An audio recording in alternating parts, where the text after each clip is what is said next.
একদিন বিকেলে মাদ্রাসার ক্লাস শেষে সবাই বাসায় ফিরছিল, কিন্তু হঠাৎ দেখা গেল এক ছেলে আর ফিরে আসেনি।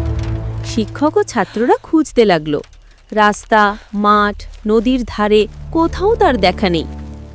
অবশেষে গ্রামের এক বুড়ো বলল, আমি দেখেছি, ওকে অন্ধকার বাগানের দিকে নিয়ে গেছে এক অদ্ভুত ছায়া। সবাই ভয় পেয়ে গেল। সাহসী কয়েকজন এগিয়ে গেল বাগানের ভেতর। হঠাৎ তারা শুনতে পেল শিশুর কান্নার শব্দ আর এক অচেনা গলা ফিসফিস করছে। চোখের সামনে দেখা গেল এক বিশাল কালো জিন, যার চোখ জ্বলছে আগুনের মতো, আর পাশে দাঁড়িয়ে আছে এক রহস্যময় পরী।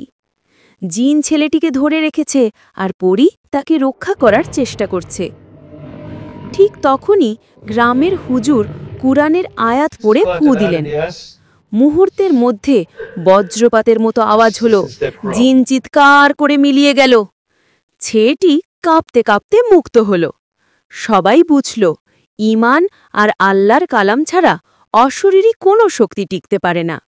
শেষে হুজুর বললেন, সব সময় নামাজ দোয়া পড়ে থাকো, তাহলেই আল্লাহর হেফাজতে থাকবে।